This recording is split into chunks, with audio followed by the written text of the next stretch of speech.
Welcome to another episode of The Hot Seat with ECM USA. Today I'm here with Nick Ireland, maintenance technician. and I am Pierre Rousset. Today we're going to talk about low pressure carburizing and especially the maintenance around it. Today with the improvement of the process, the reduction of the pressures and the amelioration due to the gases, we have way less maintenance, but it's still a really important part. Today Nick and we will show you how we do that in one of our heating cells. We are now in front of a typical carburizing cell from ECM. This is where the carburizing process takes place.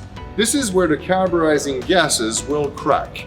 ECM usually use acetylene or propane, but all of the gases will create byproduct and especially a powdery substance that we need to clean up of the important element in this cell. Right now Nick will show you how.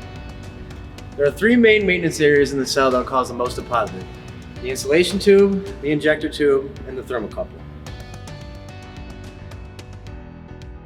When cleaning the insulation tube, you'll need a brass brush to do the cleaning.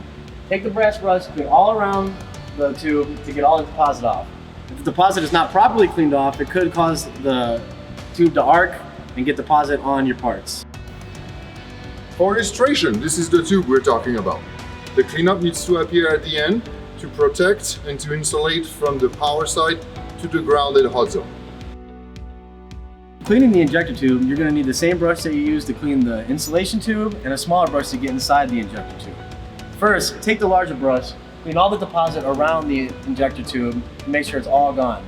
If need be, use the smaller brush to clean inside to get all the deposit out to make sure there's none left. As for illustration, can I have your brush please? This is the tube we're talking about. This is the way to clean it inside. The importance of cleaning those tubes is the diameter that creates the speed of the carburizing gas going inside the cell. Again, a lot of precision in our process. Here's an older tube, something that is still used today for different applications. This one is made of steel. It needs to be cleaned up as well, but in this case it needs to be cleaned up with a concrete drill bit through the tube itself.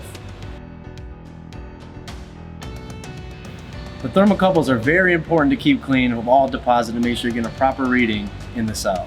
You're going to need the same brass brush that you used for the last two on this one as well. Take the brush, scrape all deposit off the ends of the thermocouple and around the insulation. Make sure it's all gone before moving on. Let's illustrate what we just talked about. This is a part heat treated in a furnace that has been well maintained. As you can see, it's shiny, there's no deposit on it. It's ready to be assembled in any component that will go. This is a part extremely dirty that has been heat treated in a furnace that was not well maintained at all. You can see a lot of dust, a lot of powder that I was just talking about on the gear itself.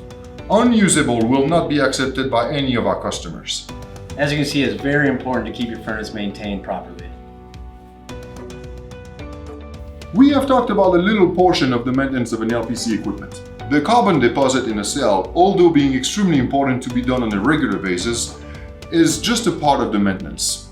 The maintenance include also leak rate, thermocouple calibration, installation inspection, and much more. Please feel free to contact ECM USA for any of your needs in maintenance or anything that you need help with. We also have a ton of documentation that we could display or help you provide in order to improve your maintenance today. Thank you again for joining us for In the Hot Seat with ECM USA. And be sure to visit us online at ecm-usa.com or on our social media at ECM USA Inc. Okay, we are now in front of a typical carburizing cell from ECM. This is where the carburizing takes place. What did I say? What did I do? Oh. Ah.